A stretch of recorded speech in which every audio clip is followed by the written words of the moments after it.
बिस्मिल्लाहिर्रहमानिर्रहीम, अस्सलाम वालेकुम। मैं शाहिद सकलैन हूँ। आप मुझे मेरे यूट्यूब चैनल फेसबुक पेज पे देख रहे हैं। आज 11 दिसंबर है, बुध का दिन है। गुज़श्ता रोज़ बरतानिया में रहने वाले पाकिस्तानी मियाँ बीवी को होम ऑफिस ने ज़बरदस्ती अलग कर दिया है। इन्फोर्स्ड लिखा जा रहा है, जितनी भी वेबसाइट्स के ऊपर ये खबर लगी हुई है, चाहे वो बरतानिया के न्यूज़पेपर ही क्यों ना हो, उनके ऊपर लिखा हुआ है कि ये ज़बरदस्ती अलहदगी की गई है। ये मियाँ बीवी 14 साल से इकट्ठे बरतानिया में रह रहे थे। दोनों की उम्रें 37 साल थी, लेकिन गुज़श्ता रोज़ शोहर को ज़बरदस्ती फ़्लाइट के ऊपर बिठा के पाकिस्तान रवाना कर दिया गया है। और बीवी जो है वो वहाँ पे डिटेंशन सेंटर में मौजूद है। कह रही है कि मेरी कुछ तबीयत ख़राब है, कुछ मेरा इलाज चल रहा है। आल्दो उसको भी डिपोर्ट किया जाना था, लेकिन उसको फ़िलहाल रख लिया गया है और ख़ावंद को डिपोर्ट कर दिया गया है। ये बरतानिया कैसे पहुँचे थे, इन्होंने 14 साल इकट्ठे कैसे गुजारे, असाइलम का इनका केस था वो रिफ्यूज़ हो गया, लेकिन उसके बाद इनके साथ क्या मामला हुआ और अब जो होम ऑफिस है उसने किस तरह इस शख्स को डिपोर्ट किया, इन्होंने क्या कुछ किया, आज की इस वीडियो में आपके साथ ये तफसीलात शेयर करूँगा। आपको पता है कि जब से ये लेबर की हुकूमत आई है, तब से इन्होंने वादा किया था अपनी इलेक्शन कैंपेन में। यही वादा था इनका कि जो इलीगल इमिग्रेंट्स हैं, आपको पता है पिछली हुकूमत ने एक यूके रवांडा बिल किया था। फिर इन्होंने भी कहा था कि जब हम आएंगे तो हम जो है जितने भी इलीगल इमिग्रेंट्स हैं जो वो यहाँ रह रहे हैं, हमारी कोशिश होगी हम उनको मुल्क बदर करेंगे। और इस सिलसिले में बाकायदा तौर पर बताया ये जा रहा है कि नए वज़ीर-ए-आज़म के ओहदा संभालने के बाद तकरीबन जो फिगर है वो 10,000 से ज़ायद लोगों को जो है वो अपने अपने ममालिक भेजा गया है, जिनके केसेस रिजेक्ट हुए हैं। इनमें ऐसे लोग शामिल थे जो रज़ाकाराना तौर पे वापस गए हैं, जिन्होंने असाइलम लेने से इनकार कर दिया था, या कुछ ऐसे लोग भी थे जिनके ऊपर सज़ाएँ थीं, मुजरमाना सज़ाएँ। ये सारे लोग इसमें शामिल थे। बहरहाल रिकॉर्ड जब मैंने खोला तो बताया, उसमें सामने ये आया कि फरवरी 2020 के बाद पाकिस्तान के लिए डिपोर्टेशन की जो चार्टर्ड फ़्लाइट्स थी वो नहीं हुई थी। और 2020 और 2021 में पाकिस्तान के लिए 3 फ़्लाइट्स तैयार की गई, लेकिन बाद में मनसूख कर दी गई थी। अब ये सिलसिला जो है ये जारी है और 10,000 लोग मैं आपको बता चुका हूँ इनको जो है डिपोर्ट किया गया। लेकिन इन मियाँ बीवी का मामला क्या था, इस शख्स ने वहाँ जाके क्या दरख्वास्त दी थी, क्या स्टोरी बनाई थी, कैसे ये रिजेक्ट हुई और फिर अब इनके साथ क्या हुआ।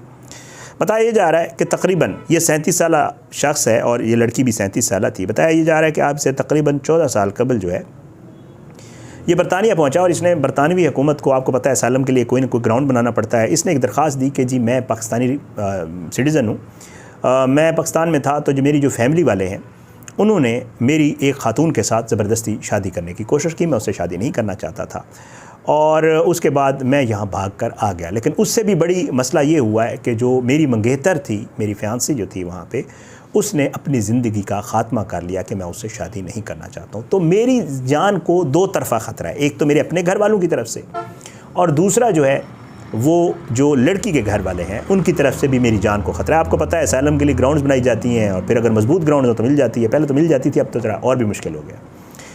हाँ, जो स्टोरी लगी हुई है, जो ख़बरों में बताया गया है वो यही है कि इस शख्स का जो असाइलम के केस था वो रिफ्यूज़ हो गया। इस दौरान इसकी इस खातून के साथ जिससे इसने शादी की हुई है, इसकी मुलाकात हुई, बॉयफ्रेंड गर्लफ्रेंड वाला मामला हुआ, मोहब्बत हुई, आपस में शादी हुई और अराउंड 14 ईयर्स ये लोग एक दूसरे के साथ इकट्ठे रहते रहे। अब वो खातून भी वहाँ पे थी, वो भी पाकिस्तानी ही है। अब इनको, आपको पता है वहाँ पे जितने भी ये रह रहे हैं लोग जिनके वीज़ाज़ वगैरह हो जाते हैं एक्सपायर, जो इलीगल इमिग्रेंट्स छुपे रहते हैं, फिर अभी हुकूमत ने कहा कि जी आप आएँ, रज़ाकाराना तौर पे वापस चले जाएं, नहीं तो फिर आप हमारे हाथ आ गए तो हम आपको डायरेक्ट डिपोर्ट करेंगे। और अगर आप रज़ाकाराना तौर पे जाते हैं तो फिर यूके की गवर्नमेंट कुछ पैसे भी दे रही है आपको पाउंड्स में कि अगर आप वापस जाते हैं। आपको याद होगा रवांडा वाले पे जब मैं वीडियोस कर रहा था तो 3,000 के करीब पाउंड्स दिए थे उन्होंने लोगों को। बहरहाल जी ये मियाँ बीवी पहुँचे डिटेंशन सेंटर और उन्होंने कहा कि ठीक है जी हम रज़ाकाराना तौर पर जाना तो चाहते हैं, लेकिन मसला ये है कि मियाँ ने कहा कि जी मेरी भी कुछ दिमागी मसाइल हैं, मेरे भी कुछ प्रॉब्लम्स हैं, मेरा इलाज चल रहा है और जो मेरी बीवी है उसके भी डायबिटीज़ और इस तरह के प्रॉब्लम्स हैं, तो कुछ ऐसा हो सके कि हमारी ये जो डिपोर्टेशन है इसको थोड़ा डिले कर दिया जाए। और साथ साथ इन्होंने वही केस दोबारा सामने रखा होम ऑफिस के कि जी मैं तो वहाँ जाऊँगा, अगर मैं भी गया या मेरी बीवी भी गई तो हमें वहाँ शनाख्त छुपानी पड़ेगी। आप भी मेहरबानी करें जब ये ख़बर लगाएं या जब ये प्रेस रिलीज़ जारी करें डिपोर्ट करने की, तो उसमें हमारे नाम मेंशन ना करें, क्योंकि अगर हमारे पीछे पाकिस्तान में मौजूद ख़ानदान वालों को पता चल गया कि हम डिपोर्ट होकर पाकिस्तान आ रहे हैं, तो एयरपोर्ट से बाहर निकलते ही वो हमारी जान ले लेंगे, लड़की वाले लड़के वाले जो भी हुआ, तो हमारी जानों को ख़तरा है, तो आप मेहरबानी करें हमारी ये डिपोर्टेशन, हम रज़ाकाराना तौर पे चले जाएंगे, बट इसको थोड़ा डिले करें जब तक कि हम कोई इलाज नहीं करवा सकते।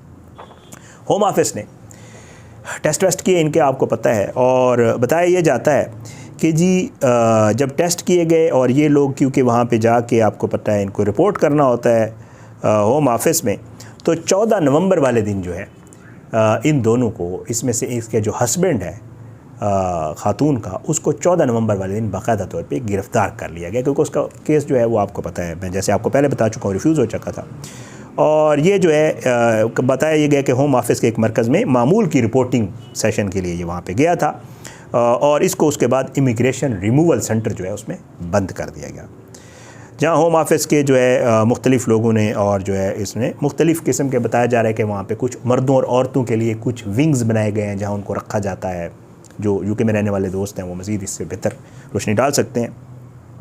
बालाजी गार्डियन वगैरह ने इसकी स्टोरी लगाई हुई, आपको पता है, जो बरतानिया के अखबार हैं, और वो ये लिखते हैं कि इसकी बीवी का ये कहना है कि जी जिस दिन से मेरा शोहर गिरफ़्तार हुआ है, 14 नवंबर को, अगर आप देखें तकरीबन 1 माह होने वाला है, उस दिन से मैंने अपने शोहर को नहीं देखा, और मैं यहाँ होम ऑफिस की पनाहगाह में हूँ और मेरे पास सफ़र करने के भी पैसे नहीं हैं, और जो है कोई ऐसा मेरे पास शिनाख्ती कार्ड भी नहीं है कि मैं किसी को दिखा सकूं जहाँ पे मेरा शोहर जो है उसको बंद किया गया है ताकि मैं अपने शोहर से मिल सकूं।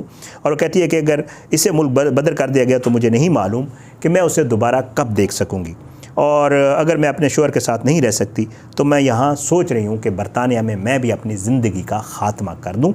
और मेरे, हालांकि वो कहती है कि मैं मुसलमान हूँ और मेरे मज़हब में ख़ुदकुशी हराम है, लेकिन मेरे पास इसके अलावा कोई रास्ता नहीं बचा है। ये जो गार्डियन से उसने बात की है, वो कहते हैं कि हमको जुर्म नहीं किया हमने, हम तो सिर्फ साथ रहना चाहते हैं, और मेरा शोहर जो है वो एक शादी से भाग कर वहाँ से आया था और हमने आपस में मोहब्बत की, हमने शादी की। मेरे शोहर को दिमागी मसाइल हैं, दिमागी सेहत के, मुझे डायबिटीज़ है और जिस्मानी सेहत के भी बहुत सारे मसाइल हैं। हमने इनको बताया था हम वापस जाना चाहते हैं, लेकिन इन्होंने हमें डिले नहीं किया और ज़बरदस्ती मेरे शोहर को वापस भेज रहे हैं। बहरहाल जी बताया जा रहा है कि एक फ़्लाइट जो है उसके ज़रिए अब बाकायदा तौर पे ये जो शख्स था इसको, चार्टर्ड फ़्लाइट्स तो खैर नहीं आ रही, कमर्शियल जो फ़्लाइट्स आ रही हैं उनमें अगर 2-4 लोग हों तो उनको वापस भेज दिया जाता है, इसको डिपोर्ट कर दिया गया है, और इसकी जो वाइफ है उसको वहाँ पे रख लिया गया है फॉर द टाइम बीइंग, कि जब तक उसका कोई प्रॉपर वो नहीं हो जाता तो उसको भी बाद में डिपोर्ट कर दिया जाएगा। अब यहाँ पाकिस्तान आने पे इस शख्स को अपनी शनाख्त भी छुपानी पड़ेगी, ना तो ये घर जा सकता है क्योंकि घर में इसके मामलात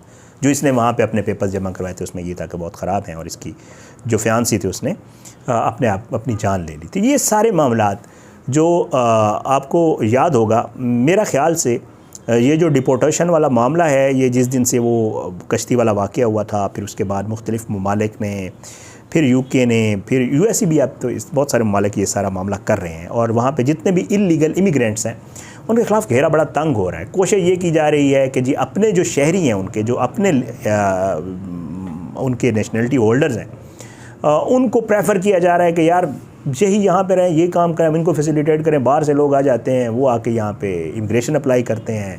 पहले बड़ी आसानी से मिल जाती थी, कनाडा में, यूके में हमारे कई दोस्त गए हुए हैं, वहाँ जाके वो असैलम डाल देते थे कि भाई उसके असैलम की भी कई अक़साम है कि जी हम तो नहीं जा सकते, मुल्क में हमारी जान को ख़तरा है, हमें आप बना दें, और वहीं मिल जाता था स्टेटस, और फिर उसके बाद आपको पता है वीज़ा वगैरह और सब कुछ, वहाँ पे आपको पासपोर्ट मिल जाता है, तो फिर बड़ी आसानी होती है और बड़ा आसान तरीका था, लोग ये करते थे, 3-4 साल में आपको सारा मामला हो जाता था। लेकिन अब इन मामलात को तमाम ममालिक ना सिर्फ डिस्करेज कर रहे हैं बल्कि इसके ऊपर स्ट्रिक्ट एक्शन भी ले रहे हैं, और कोशिश उनकी ये है कि कोई भी इस किस्म का अगर केस है तो उसको फैसिलिटेट नहीं करना, बल्कि जो है किसी दूसरे मुल्क भेज देते हैं, डिपोर्ट कर देते हैं मुख्तलिफ। तो इस पाकिस्तानी को भी इस तरह डिपोर्ट किया गया है। अफसोसनाक खबर थी, मैंने कहा आपके साथ शेयर कर दूं। पाकिस्तानी के जो मसाइल हैं, जो हमारे ओवरसीज़ पाकिस्तानीज़ हैं, उनसे जुड़े जितने मसाइल हैं, मेरी कोशिश होती है उनके ऊपर मैं बात करता रहता हूँ वक्तन फ़वक्तन, जब भी मौका मिलता है। ये केस मेरे सामने आया था, मैंने खबर देखी थी, मैंने कहा बरतानिया में रहने वाले जो दोस्त हैं उनके साथ शेयर कर दूँ।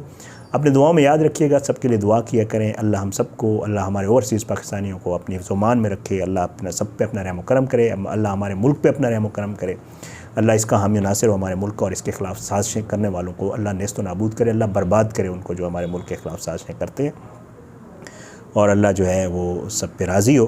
इजाज़त दें, इंशाअल्लाह अगली वीडियो में मुलाकात होगी। आपसे दरख्वास्त है कि अगर आपने अब तक मेरा यूट्यूब चैनल सब्सक्राइब नहीं किया तो शाहिद सकलैन यूट्यूब चैनल उसे सब्सक्राइब करें। फेसबुक पेज पे ये वीडियोस अपलोड होती हैं, शाहिद सकलैन के नाम से मेरा पेज है, वहाँ पे भी आप देख सकते हैं। मैं तमाम सोशल मीडिया प्लेटफॉर्म्स के ऊपर मौजूद हूँ, आप मुझे वहाँ पे फॉलो कर सकते हैं, इंस्टाग्राम पे भी, एक्स पे भी, सब फेसबुक वगैरह पे। और मुझे अपना feedback, comments, media messages, social media messages direct WhatsApp message की सूरत में ज़रूर दिया करें, मुझे बड़ा फ़ायदा होता है उससे, और कोशिश होती है मैं अपने आप को इम्प्रूव करूँ। अगली वीडियो में मुलाकात ज़रूर होगी इंशाअल्लाह, लेकिन बशर्ते ज़िंदगी। इजाज़त दें। पाकिस्तान जिंदाबाद। अल्लाह हाफ़िज़।